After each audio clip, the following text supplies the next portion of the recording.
सूरज इतना धरती से इतना गुना बड़ा है और आग का गोला है, उससे कोई व्यक्ति कैसे निकल सकता है? वो 1 अरब 50 करोड़ को कैसे बेवकूफ बना सकते हैं मौर्य जी? क्योंकि देश की अर्थव्यवस्था एक बहुत ही गलत दिशा में जा रही है। लोगों का मन भटकाना है। साइमल्टेनियसली आप एक मुद्दे को देखोगे, दूसरा फिर खड़ा हो जाए। सुनील शेट्टी जी ने बड़ी प्यारी बात कही, चाटुकारिता कर रहा, चाटुकारिता। दुनिया में कोई धर्म के खिलाफ नहीं बोलता पागलों को छोड़कर, और या राजनेता बोलते हैं। तो राजनेता का अपना मकसद है। जैसे स्वामी प्रसाद मौर्य जी हैं, और उन्होंने बड़ी बात लिखी कि भाई सूरज इतना धरती से इतना गुना बड़ा है और आग का गोला है, उससे कोई व्यक्ति कैसे निकल सकता है? बिल्कुल स्वामी प्रसाद मौर्य जी, बिल्कुल नहीं निकल सकता है। जिस तरह से 545 लोग जो संसद में बैठे हैं, वो 1 अरब 50 करोड़ को कैसे बेवकूफ बना सकते हैं मौर्य जी? जिस प्रकार से 545 संसद में बैठे हुए लोग हिंदुस्तान की जनता के साथ खेल रहे हैं, वो संभव है, आपके सामने घट रहा है। वो भी उस काल में जब 80% लोग पढ़े हुए हैं, पढ़े लिखे हैं, तब सीनियर नेता हैं, अच्छे नेता है, बढ़िया आदमी है।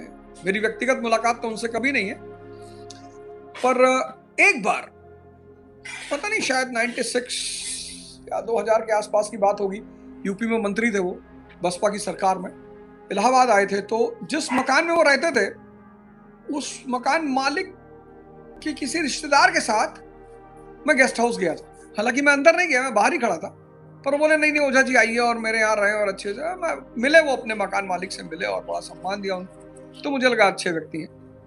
पर मौर्य जी, ये बात एकदम सही है कि इतने बड़े सूरज को कोई व्यक्ति निगल नहीं सकता, लेकिन धर्म प्रतीक की बातें करता है। बाल समय रवि भक्ष लियो। दुनिया में जितने लोग पैदा होते हैं, वो बचपन में अपने सूर्य यानी अपने प्रकाश यानी अपने ज्ञान को लील लेते हैं, इसीलिए उनके जीवन में चारों तरफ अंधेरा छा जाता है।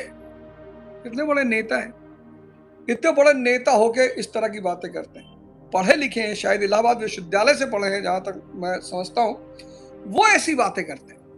पाखंड का विरोध होना चाहिए, नो डाउट, एकदम होना चाहिए, लेकिन पाखंड के विरोध के आड़ में धर्म का विरोध नहीं होना चाहिए। पेड़ को कोई चिंता नहीं उसका फल कौन खा रहा है, नदी को कोई चिंता नहीं उसका पानी कौन पी रहा है, ऐसे संत को कोई चिंता नहीं होती कि उसकी बात कौन सुन रहा है, कौन नहीं सुन रहा है, कौन उससे तारीफ कर रहा है, कौन उससे गाली दे रहा है, उसको कोई चिंता नहीं होती।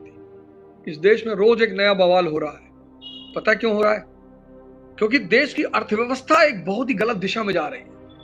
लोगों का मन भटकाना है। बहुत बहुत बड़ा काल बढ़ रहा है देश की तरफ। मस्त है सब, नाच रहे, रमैया वस्तावैया मैंने दिल तुझको दिया। आपकी बात गौर करो, साइमल्टेनियसली एक आध मुद्दा निकाला था, साइमल्टेनियसली आप एक मुद्दे को देखोगे, दूसरा फिर खड़ा हो जाएगा, फिर तीसरा मुद्दा खड़ा हो जाएगा, फिर चौथा मुद्दा। आप देखो कॉन्टिन्यूअसली मुद्दे होते जा रहे हैं, और पर्दे के पीछे, इन सारे मुद्दों के पीछे एक बहुत बड़ा काल दुनिया की तरफ बढ़ रहा है, बहुत बड़ा। सिर्फ फॉरेक्स की समझ अगर आपको होगी, फॉरेक्स फॉरेन एक्सचेंज की, तो आपको एहसास होगा कि मैं क्या कह रहा हूं। अगर नहीं होगी तो आप कहीं बैठे होंगे, साला हरजी बोल रहा है, काल बढ़ रहा है, काल बढ़ रहा है। लेकिन अगर फॉरेक्स की समझ आपको होगी तो आपको समझ में आ रहा होगा। सुनील शेट्टी जी ने बड़ी प्यारी बात कही। सुनील शेट्टी जी ने इतनी बड़ी बात कह दिया, मैं तो सुनील शेट्टी जी की बात को सुनकर गदगद हो गया। मैं तो वैसे भी मोदी जी को भगवान मानता हूं, मैं मोदी जी की किसी बात का बुरा नहीं मानता। अब मैं उनके बारे में कुछ बोलता ही नहीं। अब तो मैं उन्हें भगवान, वैसे भी बनारस में उन्होंने कह ही दिया था, मैं उन पर कोई प्रश्न नहीं उठाता, मैं उनको कुछ कहता नहीं, क्योंकि मैं जानता हूं वो लीला कर रहे हैं, सब लीला है। इसलिए मैं तो, और आज सुनील शेट्टी जी ने उसको साबित कर दिया। सुनील शेट्टी जी ने कहा कि मेरी जो पोती है वो गणेश जी को जब लड्डू खिलाती है तो मोदी जी को भी लड्डू खिलाती। बहुत गहरी बात उन्होंने कही, आप समझ ही नहीं पाए।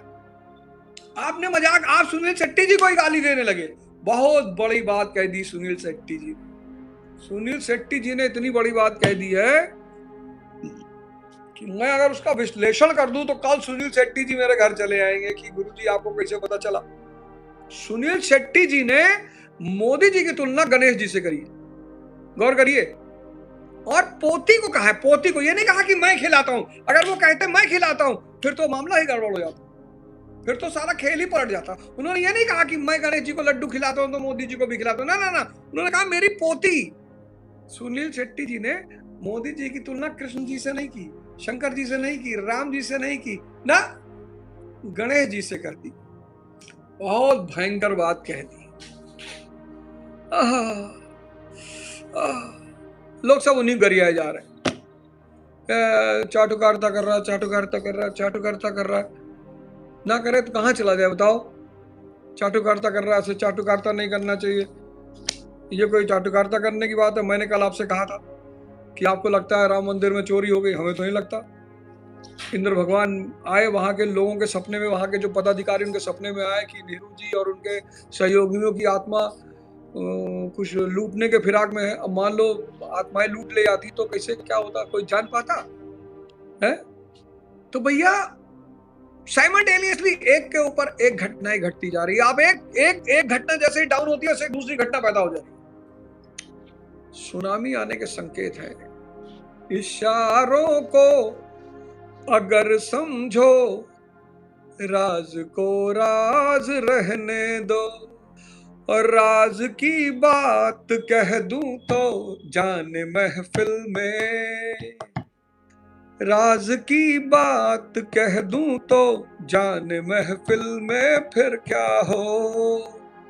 राज खुलने का तुम पहले जरा अंजाम सोच लो, तो इशारों को अगर समझो, राज को राज रहने दो। जय हो गणेश भगवान की, जय हो गणेश भगवान की। ओम कथा इत्याय नमः। जय हिंद, जय भारत।